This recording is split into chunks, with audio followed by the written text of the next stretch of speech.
8 mai 1945. Par 2 fois, l'Allemagne a signé sa capitulation sans condition. Pour l'Europe, la délivrance est là, la guerre est finie.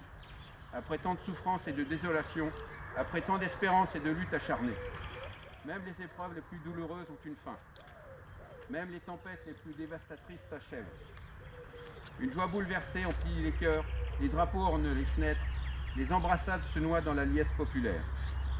Derrière les larmes de joie, celles de la peine affleurent. Personne n'oublie les villes ruinées, les vies dévastées. Personne n'oublie que l'humanité a payé le plus lourd tribut de son histoire. Notre monde en fut à jamais changé. La Seconde Guerre mondiale est une rupture pour notre civilisation qui se sait encore davantage fragile et mortelle.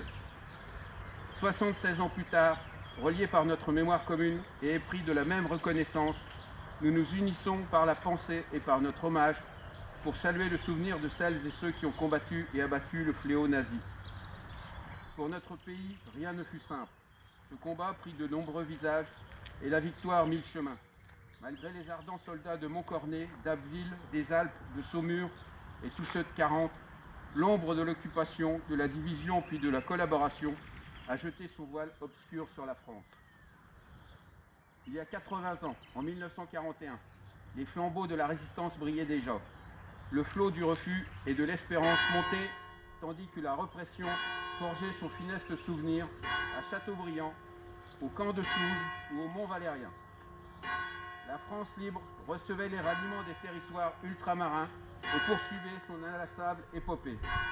Dans les sables de Koufra, elle nuait un pacte avec la victoire et par la voix du colonel Leclerc, regardait déjà vers Strasbourg. À l'instar d'Hubert Germain, dernier des compagnons de la Libération, ce fut toute une jeunesse ardente et résistante qui refusa la défaite et l'asservissement, qui refusa de servir les desseins de l'occupant. Tous, ils ont permis à la France de s'asseoir à la table des vainqueurs.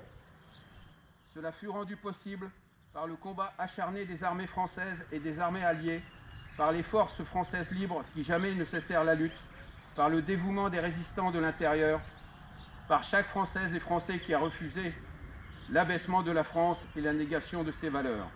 Notre gratitude demeure indéfectible. Entendons les mots de Malraux. Un monde sans espoir est irrespirable. La victoire de 1945 est le succès de l'espérance, mais elle est aussi l'aube d'un nouvel effort collectif pour la reconstruction, pour la paix et pour l'Europe. Hier comme aujourd'hui, face aux épreuves et aux crises du temps, la nation française se tient debout, résiliente et espérante. Unis et solidaires, souvenons-nous de l'adversité surmontée et de la liberté reconquise.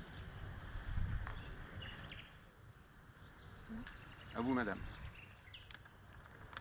Je vais vous lire le message de l'Union française des associations de combattants et de victimes de guerre.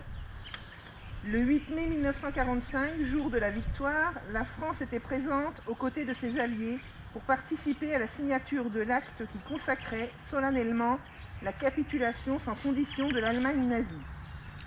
En ce 76e anniversaire de cette victoire qui marqua la fin de la guerre en Europe, rendons hommage à tous les soldats alliés et français de la métropole et des territoires d'outre-mer, aux volontaires de la résistance, à tous ceux qui sur terre, sur mer et dans les airs, unirent leurs forces pour vaincre le fascisme et le nazisme.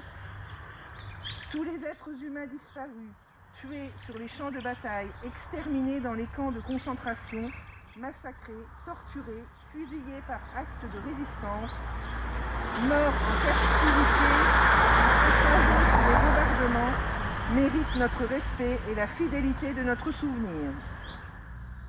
Aujourd'hui, le fanatisme religieux, le terrorisme, le réveil des nationalismes menacent la paix, la sécurité des peuples, la liberté et les droits de l'homme.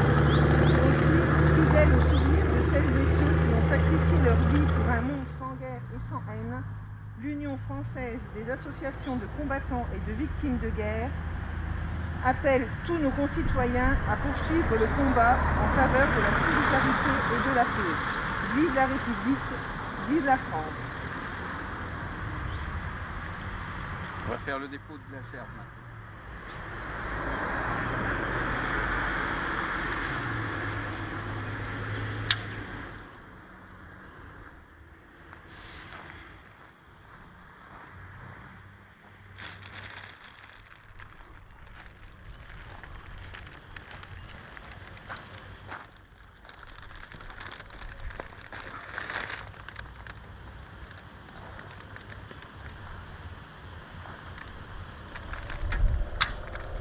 Nous allons observer une minute de silence.